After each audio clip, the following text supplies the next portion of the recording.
Imagine scamming somebody of 1.6 billion naira and sleeping peacefully. Then you wake up and hear very dark man has joined the investigation. Okay, start packing your bags. The dream is over. Alright, so the man that scammed the Nepalese man of 1.6 billion naira that I posted yesterday, the man has been arrested. Somebody say power. The man was arrested yesterday by the members of the Efcc, right?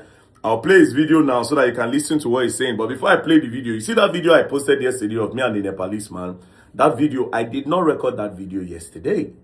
I recorded that video on Thursday, 25th of June, 2026 at about 2:50 p.m. That was when we recorded the video, but I did not post the video immediately. The reason why I didn't post the video that day was because if I had posted that video that day, that man that was arrested yesterday would have probably seen the video and maybe if I don't run, come up from Nigeria. So immediately the man told me about the matter. If you remember, I watched the video again. He said, after they scammed him, right, after they got 1.6 billion naira from him, if you remember the story, he said that when they came into Nigeria, the first place they had their meeting was at the first headquarters. And it was at the first headquarters, inside the first headquarters, that they told them that, oh, they can transact with this said man that collected 1.6 billion naira from them.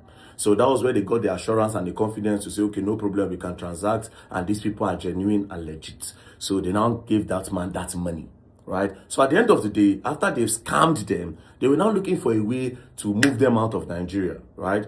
They used police a couple of times to threaten the man that they were going to get him arrested. So the man was even on the run. A victim was now on the run. They made the victim a suspect. And at a point, immigration almost deported him. But he ran to the UN because Nepal don't have their embassy here. So he ran to the UN and said they finished him, that the UN should not let that happen to him, you know. And he was moved to a refugee camp. Somebody will get 1.6 billion. They chop on to the point where we say they move and go to refugee camp. Now refugee camp, they feed them. Bro, you see this country, they see this life, right? So when they moved him there, now, at a point, he now got the confidence to go to the EFCC. So when he got to the EFCC, right? So this is the part why, this is the reason why I use the EFCC now. So let's continue. So when he got to the EFCC, he told them about the case. When he told them about the case, that, oh, I was scammed so amount, and the people he met in the EFCC told him that, okay, how much is involved? He said 1.6 billion. They say, how much are you going to give us before we do the case? And because he didn't have anything to give them, they abandoned him and they left the case. And he has been depressed and he has been frustrated until somebody told him to come and meet very dark man. So immediately after I narrated the story, I just carried him sharp straight to the EFCC on that same day that he came to me, Thursday, 25th June 2026 at about 2:50 p.m. I took him straight. I said, enter my motor. We entered my car with my admin in the office. We just went straight to the EFCC. When I got to the EFCC, I met one of their top officials. I said, oh God, look at what is going on, right?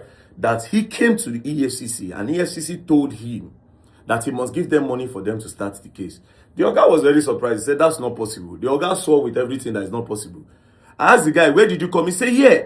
The Nepalese man almost walked me to the office where they told him that thing. That's how well he remembered the place. The Oga was really confused, right? We argued a couple of minutes. He said he's not here. At the end of the day, God so kind. The Nepalese man had a copy of the petition that was written, that they wrote from that office, and it was assigned to the office. So when he brought it out, the Oga was so disappointed. He said, you know what? Let them bring all the people involved. You know, so they were going inside to talk to the people involved. He now said we should go up. So when we went upstairs, we met another Oga that is bigger than this other Oga that we met. So that one now said, he told the man to explain. The man explained himself. He said, not to worry, right? This is EFCC. We'll track the case file and we'll bring it. So at the end of the day, when they found out that truly the man came there, then senior Oga now said he's giving them 2 weeks. That you see that money, that they must arrest this man first of all, and that money, they will recover that money and give it to the man. So in that 2 weeks, I kept quiet, right? But it's not up to 2 weeks. Yesterday, the man was arrested, right? So I will play the video now so that you can listen to what the man is saying. Then you will know how deep this case is, right? This case is actually very, very, very, very deep, right? This guy must give him they will call him, Oga, you say this man, come and explain to the world how you will collect $500 and something thousand from somebody, and you give the person to say you are talking about something. Anyway, I can collect my $1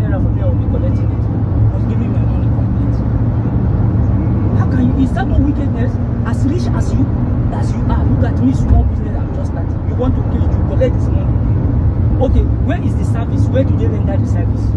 And it's when you render a service, okay, I render the service. The other one collects $650,000 tomorrow.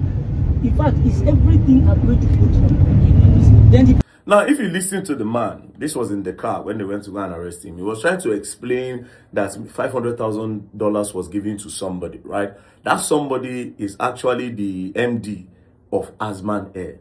Initially, I was doubting that, it'd be like say these people use Asman and they lie. But apparently, it's seeming like, it's already looking like the MD of Asman Air is actually involved in this scam. Bro, these people, they craze gone for this country, bro.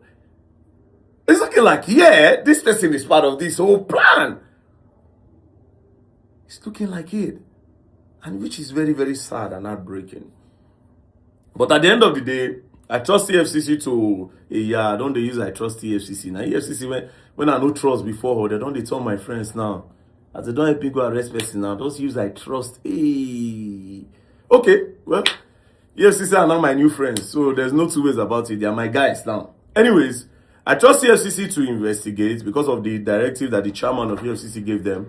I trust the FCC to make sure they investigate and everybody that is involved will be brought to book, right?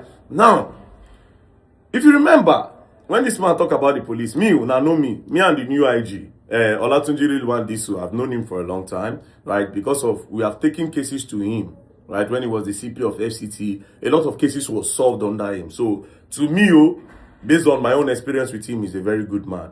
So when they told me that they were scammed at the police force headquarters, I asked him the year. During the time that he was scammed, it was Kayode Egbetokun that was the Inspector General of Police, right? So it wasn't Disu. So what I did was this. If I had gone to Disu instead of EFCC, maybe if I had gone to him and said, okay, look at what is going on, he would say, this thing happened. Okay, you investigate this matter and make sure you arrest all those officers that is involved and make sure we get this money back. But here's where the problem will happen. It's possible that those officers that will give this matter to investigate, it's possible that maybe they might know one or two persons. So they'll look for a way to water down that part of arresting those officers. Maybe they might get this man's money back. But you see that part of those officers that are involved using the force headquarters to do fraud, they might not be arrested. So by now going to EFCC now no be police. So they will investigate those policemen that are involved. They will be brought to book. Then they will hand their names over to the Inspector General of Police, which is Olatunji Rilwan Disu. Then we can now know them. So this is the reason why, instead of going to my guy, you understand, I went to my former enemy, EFCC people, who are now my friends. Because you see, at the end of the day, right, what we want is the progress of Nigeria. Me, I cannot live anywhere else, right? And I've told myself that I will always use my platform to fight against these corrupt people that are trying to ruin this country. Imagine a foreigner coming into Nigeria and he wants to come and invest, right? Because if he was getting a genuine flight travel agent, that person would have made money from him and he would have spent that money in Nigeria, therefore boosting our economy, you know. But instead, they turn around, they scam the man. That is not the face of Nigeria. There are a lot of genuine business people in this country that don't get business anymore because of these bad eggs that have ruined the face of Nigeria and turned it into a scam nation. So this is why I will always use my platform to fight. I don't care whoever that is involved when it comes to like corruptions like this, especially when it involves like international people, foreigners. You get the thing they be, you go spoil my country. We don't have anywhere to go. We in Nigeria will go live and in Nigeria will go end. We are not living. I don't go Europe, God so kind. I don't go Europe, I don't go Asia. I don't travel well. So I don't say anything for there when I like. So yeah, everybody that is involved in this case will be definitely exposed by the grace of God and with the effort of the EFCC. And of course, I'll still take the matter to the Inspector General of Police by the end of today. You understand? So peace and love, don't play. If you play, go and learn and you will learn the hard way. Rattle movement, you know. I told you I'm an online police, not an activist. I catch thieves.